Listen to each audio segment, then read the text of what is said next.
What's up, guys? It's Evander here, and today I just wanted to give you guys my personal review on the new Ironheart show that came out 2 days ago. No, 2 days ago now, I think. I'll fact check that up in editing. Before the show even came out, the reviews for it were being bombed immediately, like it was being blown out of the water with a 32% Rotten Tomato rate, I believe, before the show even came out, which I think is crazy. Like, Marvel has been hit or miss recently, like really hit or miss, probably more miss than hits. But besides Thunderbolts and Deadpool and Wolverine, that stuff's been good. I've seen Deadpool and Wolverine, but I haven't seen Thunderbolts, but I've heard great things about Thunderbolts.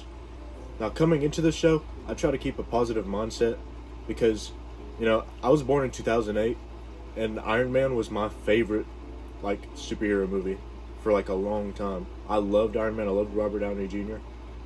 The Iron Man suit was my favorite part of superheroes. The suit was, there's nothing cooler to me than that suit.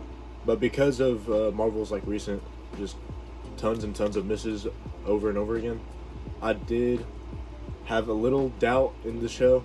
I was thinking that it would be very bland and just very not well put together, but I still kept a positive mindset coming into this.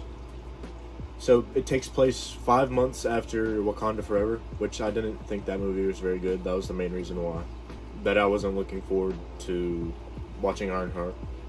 It takes place 5 months after. Riri Williams, who is Ironheart, she just got kicked out of college, and while watching it, the professor, he's the dean from Community, which is my favorite show, or one of them at least, and I just thought that was nice. But yeah, she gets kicked out for being a bad student. She was she was pretty much doing other people's homework for him, and she gets expelled, and her suit was pretty much owned by the college. So she was flying home, and the suit dismantled itself or fell apart because she wasn't able to use it anymore. It takes place in Chicago, her hometown, and one of the best things about this show is that the city it's very well put together. It makes you feel like it's an actual city. You can feel the community and the culture. It's very, very good. The first episode starts off really, really slow. Especially the first 30 minutes, it was rough. There's this really cheesy dialogue from the dialogue is really, really cheesy in the first episode. There's this one scene specifically where this little kid is helping her, with those little red wagons that kids drag around. He was helping him. The kid was helping Riri carry her armor in it because it was all broken apart and she was taking it home. He asked her what he should call her by, and then she goes, Miss Riri, and then the kid goes, well, what does your mom call you? And then she says something along the lines of Riri Williams, super genius inventor. And when I was watching that, I was like, oof, oh, that's so bad. It was a really corny piece of dialogue. But I still persevered through it. And getting through that first episode, I was like, it's not looking too good so far, but I'm gonna push through. I'm gonna get through the next 2 episodes because it's a 3 episode premiere. The last episodes, it's gonna be 6 episodes in total, I believe. Yeah, this week they only released 3, and the next week, as I'm recording this, it's Thursday, so 2 days after it came out, I believe.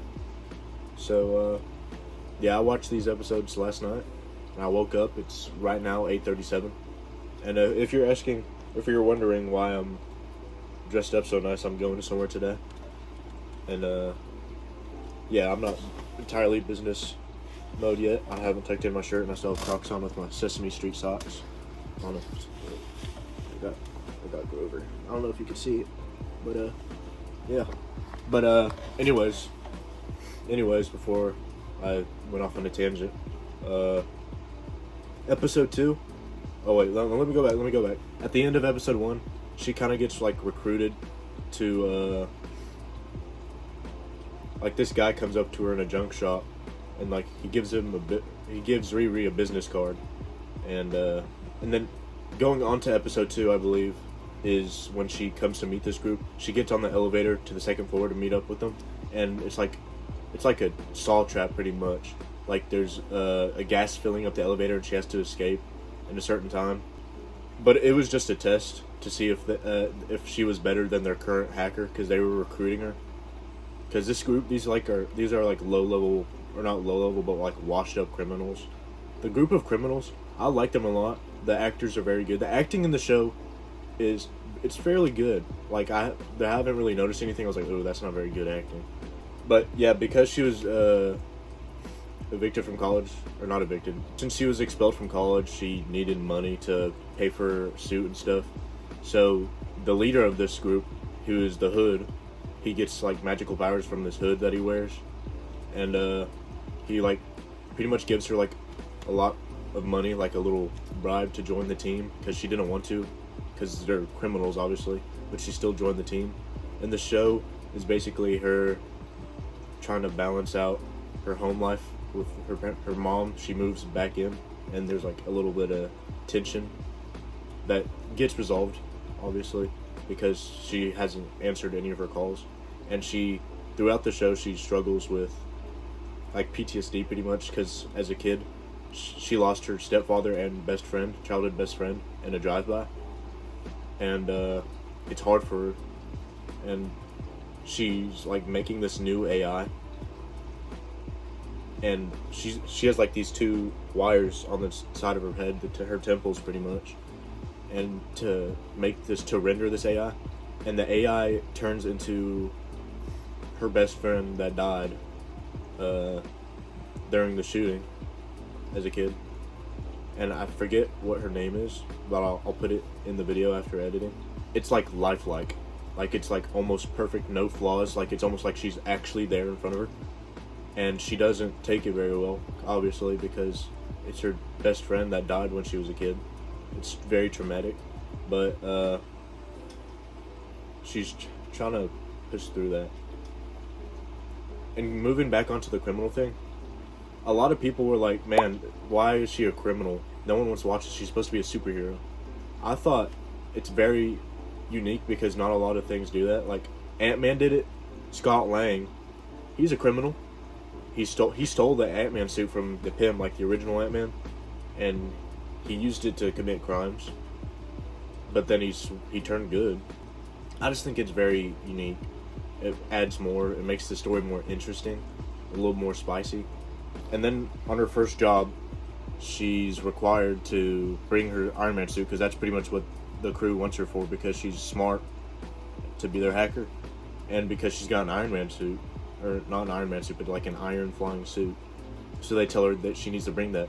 But since it was broken, after she brought it back from college, she started repairing it with the help of her new AI.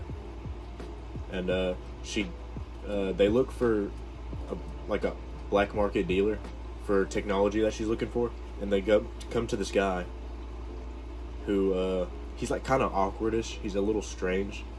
Whenever the show first introduced him, he's like being pushed over by his neighbor. Like not literally pushed over, but like he's being a pushover. Like he's asking her to stop letting her dog poop on her lawn, and she's like, oh, sorry, my lawn just got cut, it's too fresh. And yeah, that just going on that. And like it's obvious to tell he doesn't stand up for himself. He doesn't have a spine. Riri comes up to him and starts talking to him and convinces him to let her inside. And then she confronts him. She's like, I know you're a black market dealer, and you have something I'm looking for, pretty much. And he's like, yeah, I don't know what you're talking about. But then she tries to blackmail him. And he's like, okay, fine. And they like talk it out. Like it's kind of obvious that she's nice. Like in being nice to him, she's only blackmailing him because he won't help. It's like you can tell she's not blackmailing him to be like, you know. So like they're just talking, and like they're getting to know each other, and they're being good friends. They're becoming good friends. And she finds the technology that she wants. She like pretty much tells him that he needs to start standing up for himself and just having a bigger backbone. Okay. So she gets this technology that she needs for the job and to help prepare the suit. Well, she gets the piece that she needs or whatever, blah blah blah. She goes to do the job, and what happens whenever they do the job? The job is successful. She gets paid. Everyone gets paid. Okay, so like a security guard sees her escaping. Like he has a gun aimed at her, and she's like froze. She can't put her hands in the air because her childhood friend AI is in control of the suit, and it like glitches, which makes sense because it's an AI. It's not actually her. It's just her personality, and it doesn't have her memory. So my guess is whenever she froze like that, the AI, it's because Riru's having a panic attack, and since it was scanned using her brain and her memories, the AI panicked as well. So she couldn't, or the security guard was about to shoot her, and then the hood comes, and he has like this bullet bending ability, so he shoots and like bends from back here, goes behind Riri, and then shoots the guard in the shoulder, and it like she feels bad for the security guard. She's like, "Is he gonna be okay?" And the hood is like, "Yeah, he'll be okay." So I'm thinking right there, she's like, I kind of want to get out of this. But she ended up doing another job in the third episode. Now the third one was the best one easily. Like it brought up my rating personally. Like the first one put it down right here. The second episode it brought it up a little, but the third one it brought it up quite a bit. It was pretty good. On their second heist, I believe they're trying to do something in some lab, and Riri's trying to get a piece of the hood's cape to like scan it to see what kind of energy it's emitting or whatever, to see what his powers are. And she gets a piece, but when she's leaving after the job is done, which it almost fails, the alarms are going off and the crew almost dies. They get trapped in this room and it gets filled up with CO2 and they almost suffocate to death. But almost everyone gets out. Riri is trying to get out, and she has a piece of the cloth, and one of the members of the crew, who's like the second in command pretty much, he's like, "Where'd you get that?"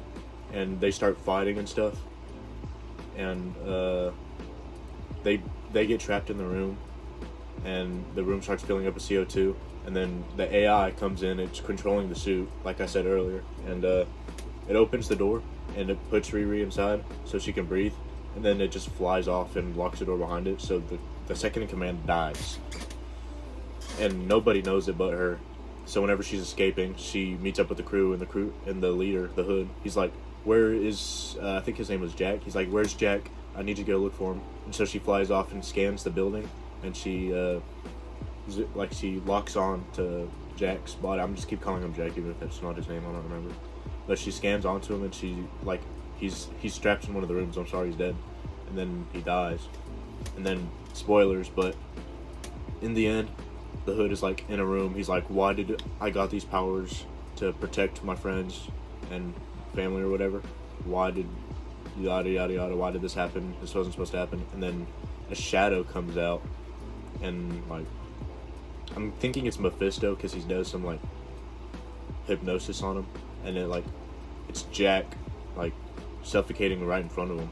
So pretty much now in the next 3 episodes it's gonna be like Riri trying to hide this secret, I guess, and like dealing with the stakes with that. Now that's the end of the episode reviews. Now I'm gonna get to the reviewing part. Like I said, the show is good. The acting is good. The world building is great. Like you can tell the director and stuff, they actually cared about this project a lot. For me, what brings it down though is that first episode was drawn out, was boring, the dialogue was cheesy. Specifically that one line that I was talking about was really, really bad. The story plot holes don't really make sense. The main thing that came to me at first was Riri helped Wakanda in Wakanda Forever. Like, she was helping a bunch of rich people. Why didn't she get any profit from that? That would make her broke and need to do these criminal acts to get her funds. But then again, that was a major thing in Falcon and the Winter Soldier too. Like Falcon, he couldn't get a loan from the bank, even though he's an Avenger, and literally saved the world multiple times. And he was Captain America at that point, I think. It's like, I don't know if that's just like lazy writing, or maybe it just doesn't make sense to me. Maybe I don't understand that, but it doesn't feel right to me. The second thing that bothered me a little bit was like Riri is an in-college student, or she's a young adult, and she's already doing things that make her seem smarter or better than Tony, which I'm gonna get into in point 3. Like, how is she already building an AI that's like lifelike almost? Like, it's almost an exact copy of her best friend, and it's like almost inseparable, or not inseparable, but like you can't tell the difference between real and fake. Like, it's almost a perfect AI, besides the one time it stuttered whenever she was having a panic attack. And then the third thing that I was talking about, the Tony Stark thing, the show starts off saying, would Tony Stark be Tony Stark if he wasn't like rich, pretty much? Like, Tony Stark wouldn't be who he is without the money, which is false, because Tony Stark, he's a genius. He was hacking into the CIA when he was in high school, I think, as a joke or a prank for a day or something like that. And he built a freaking Iron Man suit in a cave with a box of scraps. He didn't buy anything there. It was literally just scraps. Like, he invents things that millionaires, billionaires, like top tech geniuses, they couldn't even make. He was the only person that can make it. So that claim is false, and it kind of made it seem a little stupid to me. Like, it didn't make any sense. I'll add whatever I didn't talk about in the pros and cons list that I'm gonna put. I'm gonna just put them in while I'm talking. Hey guys, so basically I'm editing the video right now, and while I was looking for like images and stuff to use for the video, I found this Reddit post that like perfectly captures what I was thinking. I'm a credit the user. Oh, here's Daisy. I'm gonna credit the user, and I'm gonna like summarize what they said pretty much. That being said, the writing makes me want to tear my hair out. Why has MIT not sent police officers after Reef for essentially stealing the suit? Why hasn't the US military come to take her stuff beforehand? She's made wind and solar generators in handheld/suit form that can generate enough energy to fire repulsors. She's been flying around Chicago airspace repeatedly, which she definitely can't do legally and 100% would cause an investigation. She developed an almost completely functioning Iron Man suit before getting kicked out. The US government, and all governments, really, would have already sent tons of spies and soldiers just to take that stuff. There's no way that was being kept secret. At least with Tony, he was by himself when he was making the suit in his garage, so nobody knew until he started showing it off. I'm not doubting that Riri couldn't do all the things she did, but doing them and getting away with it has been It has been established multiple times that the world governments are doing their best to militarize tech similar to Tony's, and on top of that, they have made global efforts to gain any ground they can on tech and stuff that happens with Wakanda and the super soldier serums. I just don't believe that this college kid, who is very much in public access, would make it this far without being either A, recruited by the government, B, having their stuff taken, or C, not already being a billionaire. Plus, she's been at this for years at MIT. Why did it only take her 3 days to fix all the problems with the suit? She knew exactly what parts she needed from the black market just to finish it. She couldn't have just made it in the MIT funding lab. But overall, I'll give it a solid 7 out of 10. And don't take that as bad. 7 means good. Like, if I said a 6 isn't bad. It's just above average. It's just not close to being anything good. Like, I want to say 6, but I'm going to just say 7. Yeah, I'll give it a 7 out of 10. Like, it's far from perfect, but it's also a little bit away from being bad. Like, there's more good than bad. And a 7 out of 10 might seem bad, but it's really not. It's just far from perfect. It's not even top 20 of the best Marvel projects, in my opinion. But it's still a good project. It's definitely better than the Marvels. Yeah, so leave down in the comments. Just talk what you think. Share your opinions. Talk with other people. Like and subscribe for more. And that's it for this review. If you enjoyed, hit the like button and subscribe. I'll see you in the next one. See ya.